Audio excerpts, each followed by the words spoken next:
Good afternoon. My name is Jun Kim. I'm the acting United States Attorney for the Southern District of New York. This summer, just as the much anticipated 7th season of Game of Thrones was getting underway, HBO found itself in a scary predicament. One that unfortunately too many of our businesses and institutions have found themselves. HBO had become a victim of a malicious cyber attack. A hacker had infiltrated its networks, getting past the sophisticated defenses that HBO had in place, and then had stolen massive quantities of confidential information and proprietary data. Through anonymous emails, the hacker made his intentions clear, demanding ransom of upwards of $6 million in bitcoins. If HBO did not pay up, he threatened to release stolen scripts, plot summaries, and unaired episodes of popular HBO shows. That was July and August. Today, less than 4 months after that attack, thanks to the tremendous work of the FBI and the cyber prosecutors in our office, we are here to announce criminal charges against the alleged hacker. And that is Behzad Mesri, the man depicted on this FBI wanted poster released today. Mesri allegedly orchestrated his hacking and extortion scheme from halfway around the world, from Iran. Mesri is an Iranian national, and as alleged, is an experienced and sophisticated hacker who has been wreaking havoc in computer systems around the world for some time. Using the online hacker handle Scott Vashat, Mesri operated as part of an Iranian hacking team, and he also allegedly conducted attacks for the Iranian military, including on other military systems, nuclear software systems, and Israeli infrastructure. Mesri conducted his attack on HBO in a methodical way. First, he conducted online reconnaissance of HBO's networks in the months leading up to July. Then, after several attempts, he successfully compromised a number of HBO employees' accounts and used those accounts to gain access to the system as a whole. Then, Mesri used his unauthorized access over the course of several months to steal confidential information and proprietary data, ultimately transferring it to a network, to a server under his control. Mesri allegedly stole all types of secret information that would be damaging to HBO if it were to be released. He stole scripts and plot summaries for unaired shows, including the immensely popular Game of Thrones. He stole videos of real but yet unaired episodes of other original HBO programming, including Curb Your Enthusiasm, Ballers, and Barry, a new show starring Bill Hader set to air next year. And he also stole emails and financial data and documents from HBO as well. After stealing all this proprietary data, Mesri moved to the extortion phase of his scheme. He first sent emails to HBO executives and employees announcing the hack and theft of data. As he put it in an email on July 23rd, quote, "I have the honor to inform you that we successfully breached into your huge network in a complicated cyber operation, and we obtained most valuable information," close quote. He allegedly claimed that he obtained 1.5 terabytes of data. Acknowledging his history in hacking and crediting the quality of HBO's network defenses, Mesri stated in another email, "HBO was one of our difficult targets to deal with." Mesri moved on with a ransom demand, as I said earlier, first for $5.5 million, subsequently increased to $6 million in bitcoins. If HBO did not make these payments, Mesri threatened he would release the scripts and video files of unaired HBO shows, and also threatened to destroy important data on HBO servers. Showing a flair for the dramatic, Mesri included in his emails iconic imagery from the Game of Thrones. For example, he doctored an image of the Night King character from the show in one of his emails. And then after eventually posting some of the stolen videos and data online, he added his own twist to the Game of Thrones catchphrase. He posted online an image of the Night King with the phrase, "Winter is coming," and added his own ominous threat, "HBO is falling."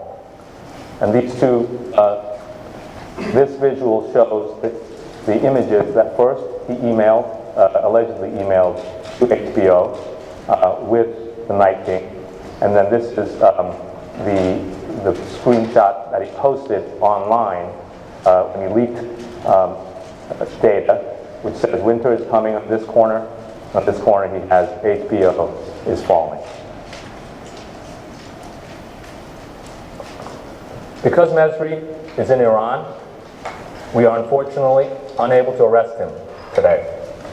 But Mezri should know, and all other cyber criminals and would-be cyber criminals should know, that they are not safe behind the anonymity of their computer screens, even if they are a world away.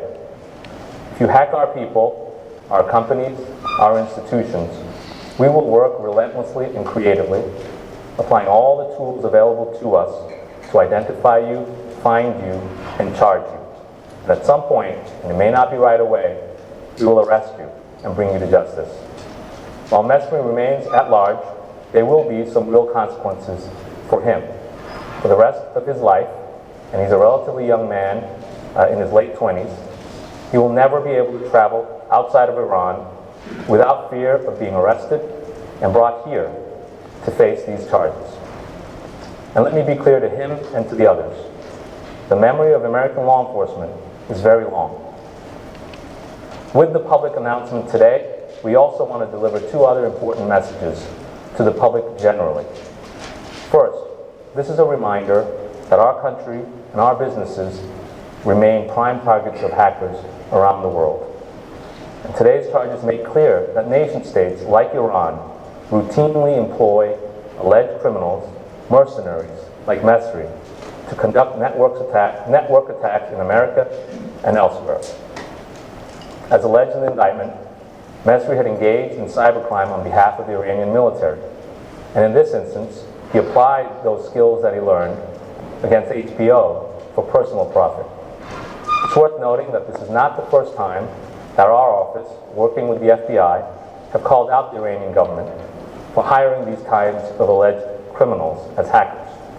Last March, in a case called U.S. v. Ahmed Fatih, we indicted 7 men working for Iran's Islamic Revolutionary Guard with conducting DDoS, or distributed denial of services attacks, on dozens of American financial institutions, and for hacking into the control systems of a dam in Rye, New York, the Bowman Dam.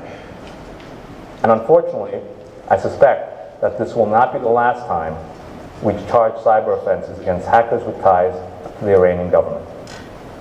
The second message is that these charges serve as a general reminder of the constant threat of cybercrime we all face every day now, individuals and institutions alike.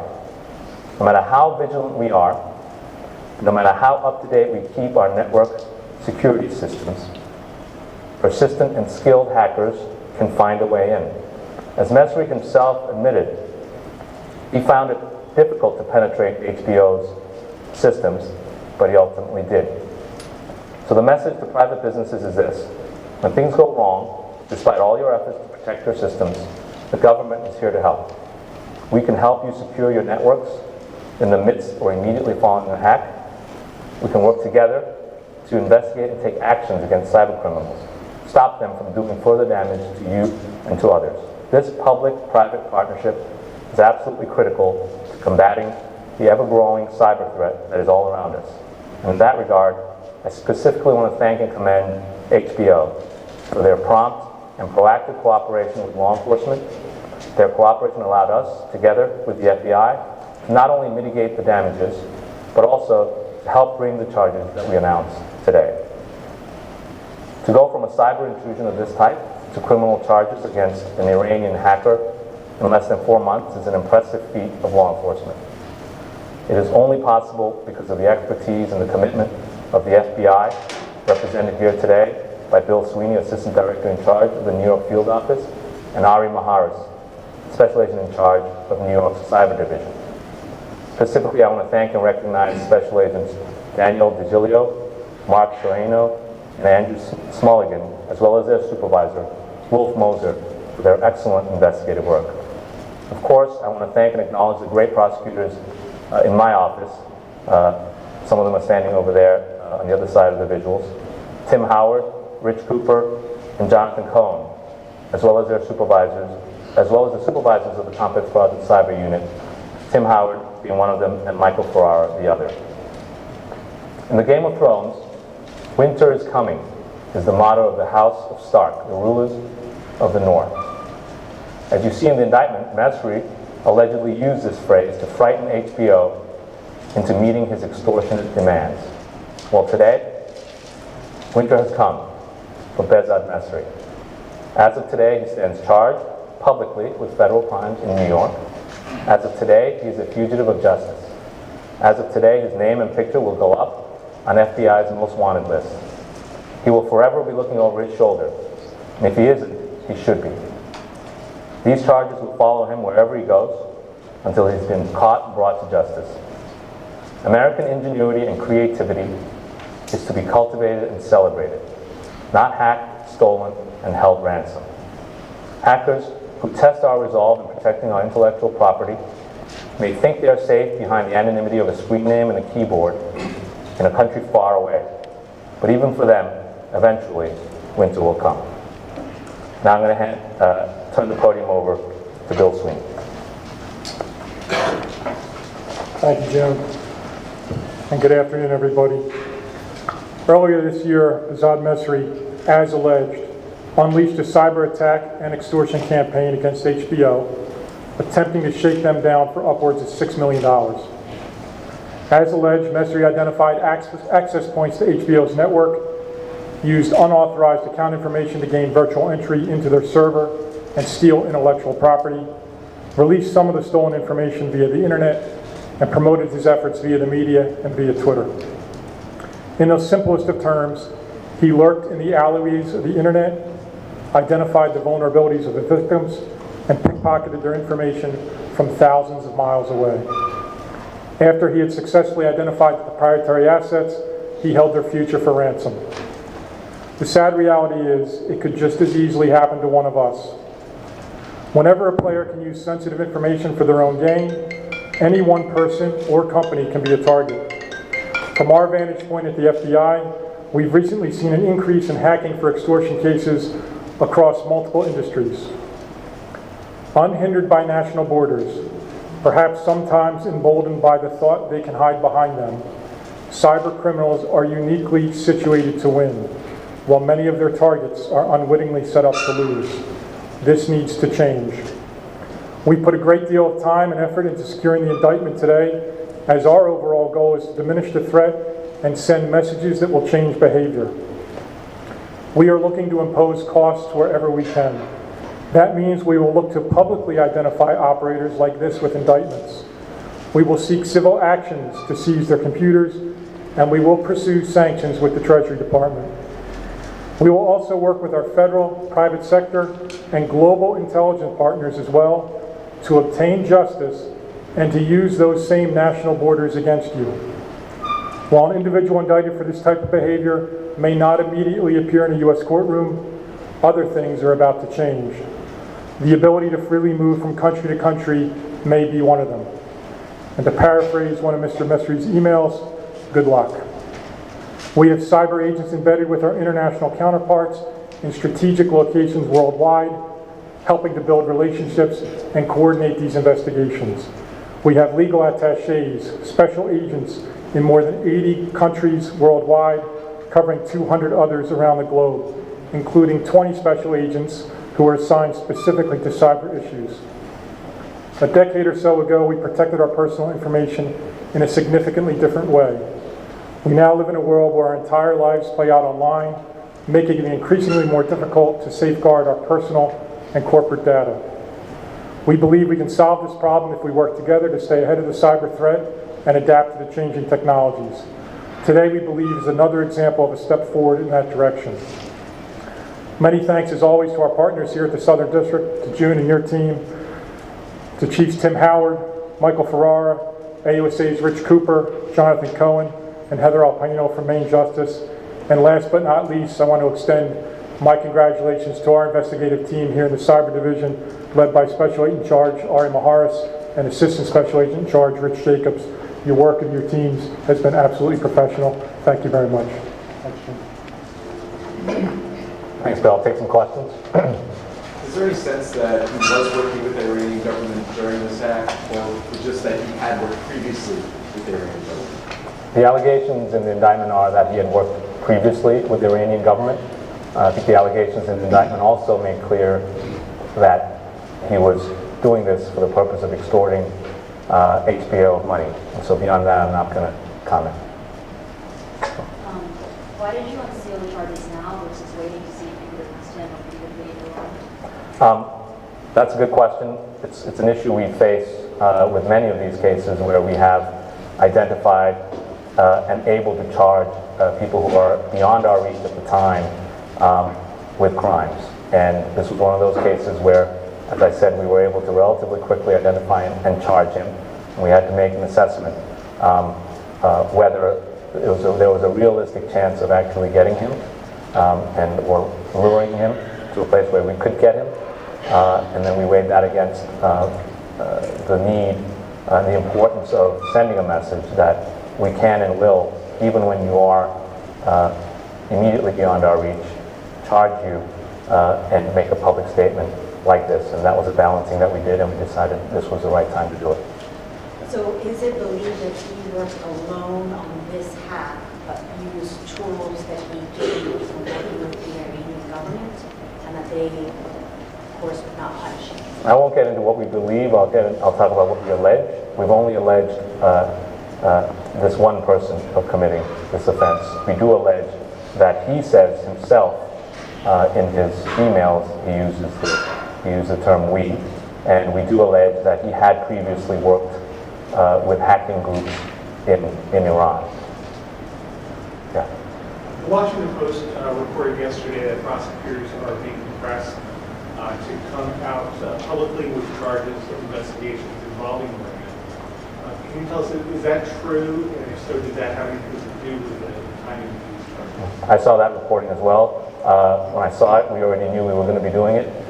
Today, as I've said, we have been thinking about this balance between whether we can realistically get this person versus the importance of making a public statement that we brought these charges, and we made that determination that we were not likely to be able to get him and that we should go public with it. So that was the decision that we made. Is there any sense That's your second, right? Why, he attacked HBO, specifically Game of Thrones? Is this some sort of, is there a message about American culture, or was it just opportunity? There's no allegations about whether there was a other message other than the message he did deliver, which is he wanted money. Just to... Yes.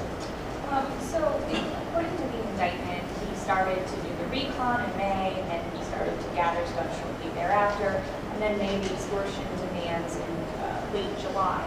After HBO first became aware, did they try and shut down what he was doing, or in working with law enforcement, was it kind of like, okay, we want to see if we can get him to do more, I don't know, with a hacking equivalent of a phone tap with these, do phone trace, so to speak, but was it kind of like, let's wait and see we can catch him, or how did that work out? I'm not going to go beyond what's in the indictment and then what I've already said, which is that we thank and commend HBO for their prompt reporting of this to the FBI, and as I said, we worked with them right away to help mitigate the damages and to bring these charges. So beyond that, I'm not going to get into anything.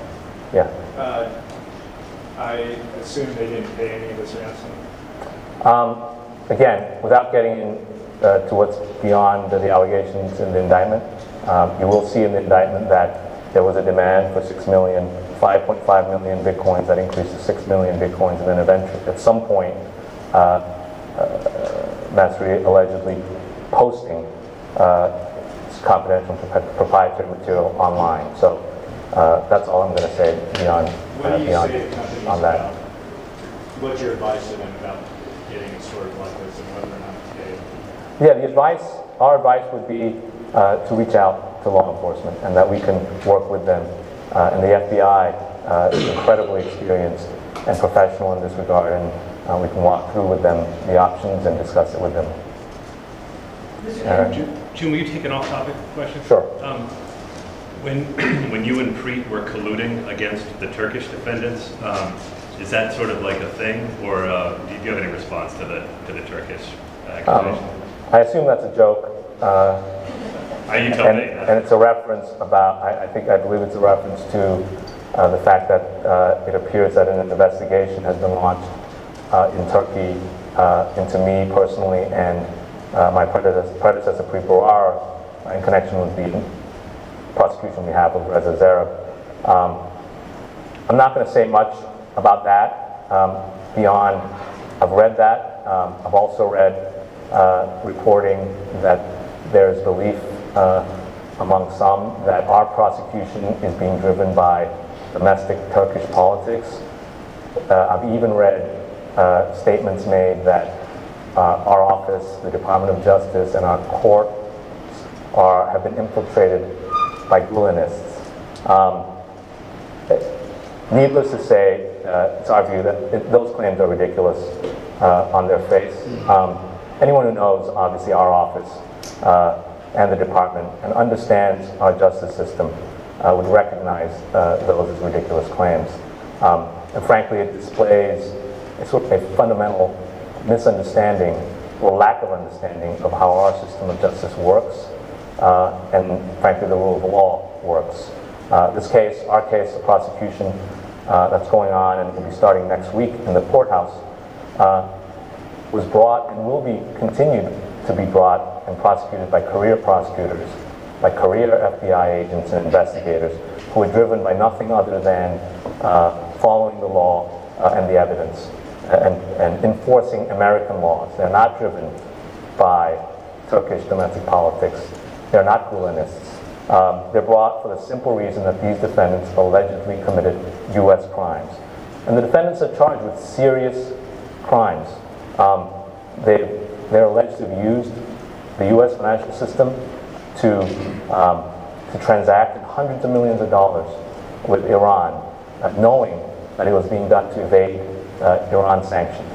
They're charged with money laundering. They're charged with bank fraud. These are crimes that are important to this country and go to the national security of this country. These defendants' conduct, allegedly, was a big hole in the Iran sanctions regime. And that's why the case is being brought, and that's the only reason. And beyond that, I'll let the evidence at the trial speak for itself. One more question? Mr. Kim, for the FBI, in terms of, in this case, in terms of the actual difference that this is going to make in Mesri's life, since he can't be extradited, what will change in his life as a result of facing these charges? One of the simplest things that'll change is he's going to have to think about where he wants to go and where he wants to stay for the rest of his life. Other than that, we're willing to help him get back here, but he's stuck. So, all right, thank you very much.